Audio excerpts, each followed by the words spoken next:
So this is a follow-up video to a previous video I made about the best jobs in Hawaii, and in that video I talked about what some of the best jobs were based off a local study, based off local opinions, and my own personal opinion. Basically, the best jobs were the jobs that had the highest pay or jobs that had some really good benefits. This video is about the worst jobs in Hawaii, and that's of course very subjective. And I want to just say that I respect anyone who takes any job for whatever reason, to support themselves or to support their family or a loved one. So obviously there is no study on what is the worst job in Hawaii, because what's the worst job for someone is very different from person to person. But I definitely think through public opinion there are jobs that are unattractive and that people really don't want. And by the way, if I miss some of the jobs that you may think are unattractive or are some of the worst jobs in Hawaii, please let me know in the comments. The first thing to think about is the minimum wage, which is $10.10 in Hawaii as of 2019. So that may be higher than where you may be, but you have to remember that Hawaii has the highest cost of living. There's high rents, high food, high everything. So although that dollar amount may be high, it's not really gonna go as far. And on top of that, minimum wage jobs don't always provide medical insurance, which is very important as you get older. So first, let's talk about local opinions. I went around and I asked some people what they thought some of the worst jobs were. Probably the most common job that came up was teaching, and it's sad that that is one of the worst jobs in Hawaii, or considered one of the worst jobs in Hawaii. It's a very noble profession, but when it comes down to it in Hawaii, it's considered a low income job here. And I'm sure that teaching across the country may not be considered a high job, but I think it's very challenging here, especially locally if you grew up in Hawaii. In fact, I think they recruit about half the teachers here from the mainland. So that should kind of tell you how that perception is of teachers in Hawaii. And I think that locally from the local university,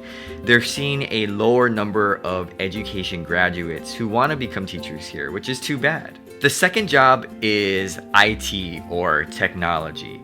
And it's very unusual because in schools, we are trying to push STEM, right? We're trying to push coding and science and mathematics and engineering, and that's all good things.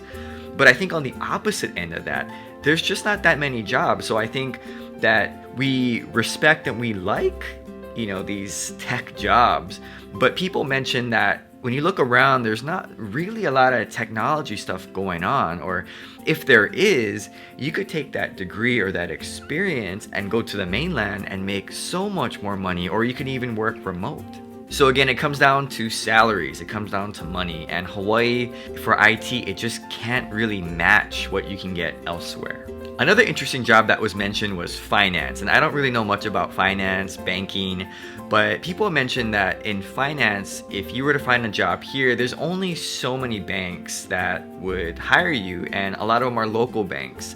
So the market is going to be fairly small. I think the people here are very dedicated to local banks, but as banking has become more global, I don't think that the local banks can necessarily compete on the national or global level. So it's a very small field. Another job that was mentioned, to no surprise, was retail. It's low pay, unusual hours. You can't really control that unless you have full time, and the benefits aren't necessarily there. An extension of retail is customer service related to the tourism industry. Of course, Hawaii is all about tourism, so there's a lot of customer service jobs here, whether it's at the hotels or as a server, or again, some of those shops in Waikiki.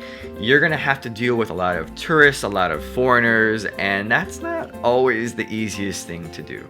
And the last job that was mentioned when I asked other people about what they thought some of the worst jobs were was security. And I understand this one. It's not just the low pay and the unusual hours, but I think it's the people that you have to deal with.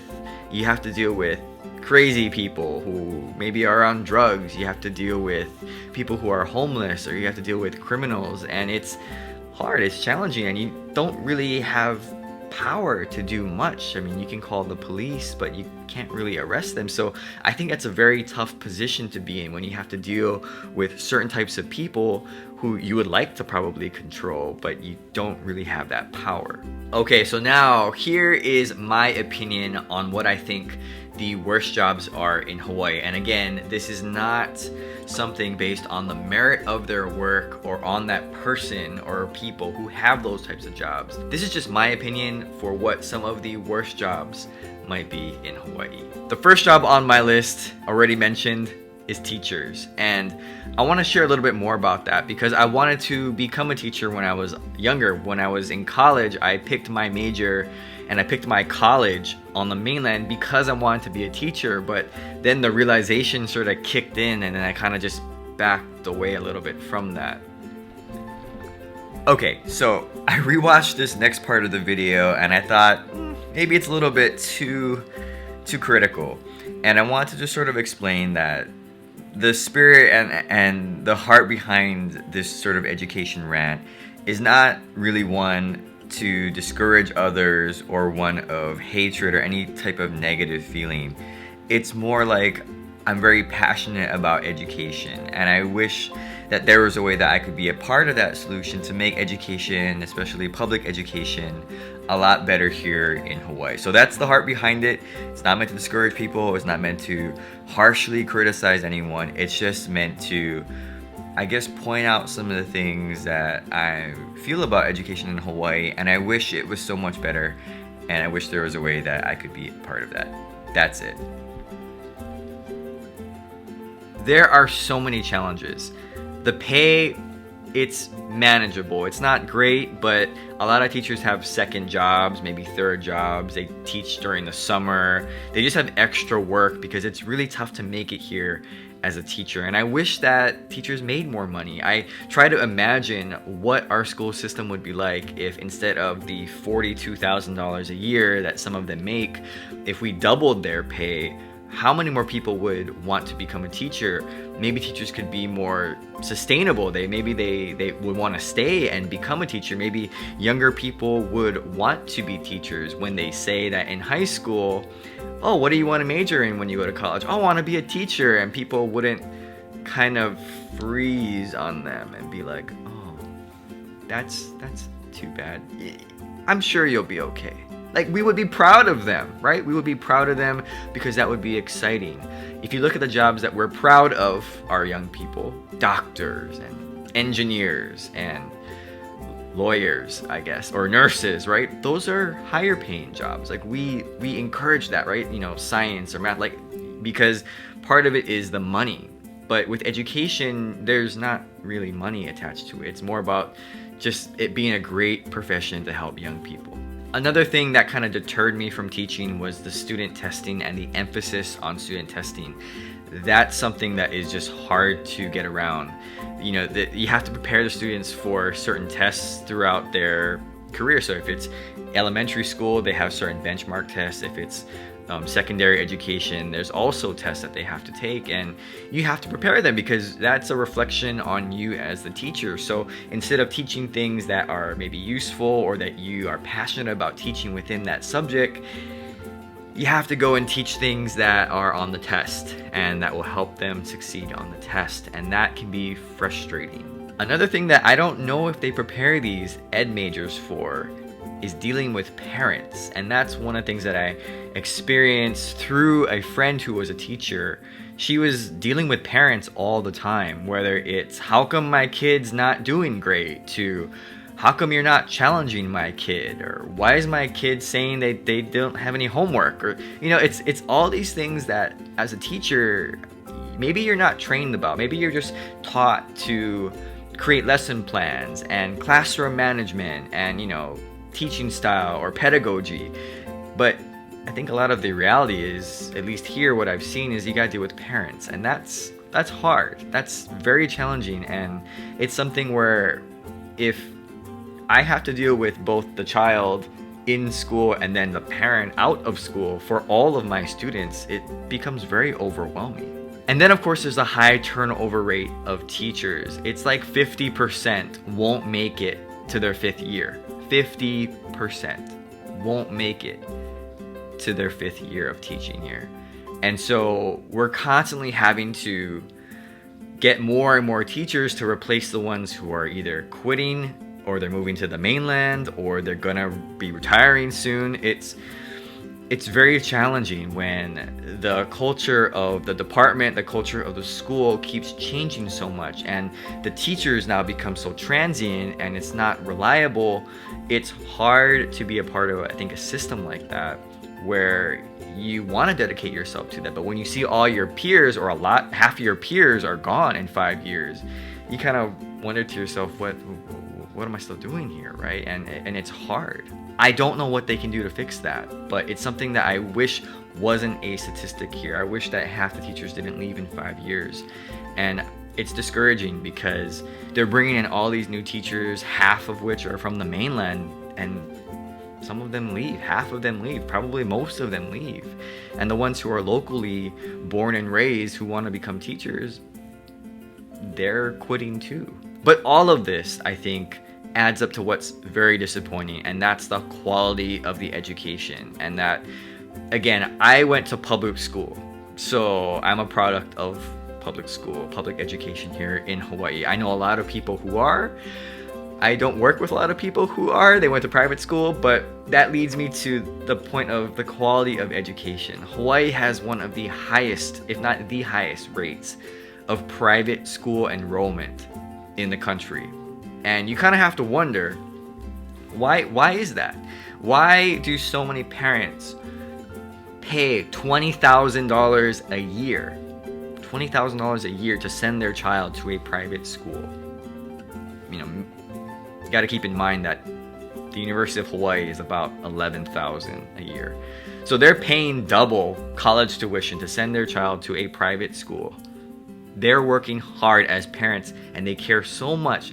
They're just trying to get them into private school so badly because of what? Right? And I think all of these factors make it very challenging to produce a good quality product. And it's very discouraging, I think, when you see public school teachers send their kids to private school, right? I remember I had a teacher back in high school.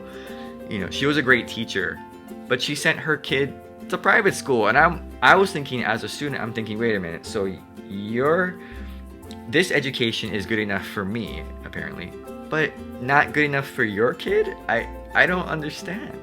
So I think that has a lot to do with it, is like, we have so many people trying to get their kids into private school, paying so much money, and it makes me wonder why. And I think the quality of the education, because of all the reasons that I mentioned, it suffers, and it's the kids who are suffering.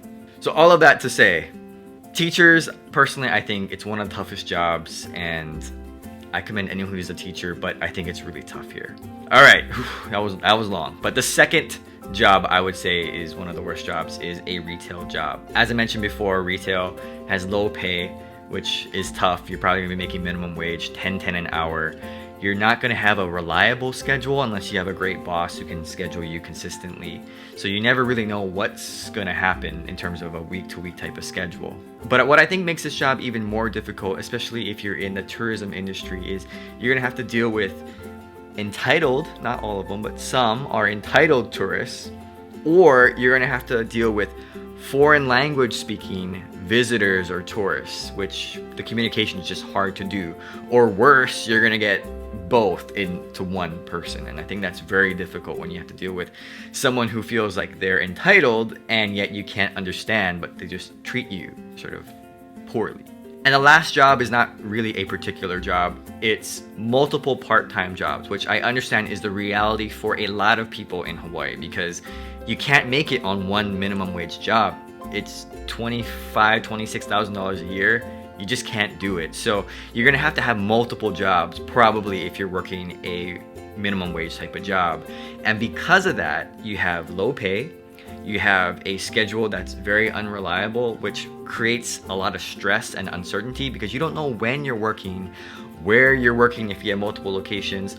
So it's pretty stressful to know what you can do, and it takes away from your weekends and your nights, and you can't do all the things that maybe you want to do. Maybe going to the beach, maybe going out to the malls, go shopping, go eating. Maybe you can't do those things because your schedule is so random, where you got so many jobs racking up on your schedule that it's just impossible. And all this to say that I am very thankful for the job that I have. My one job, it's enough for me and my family.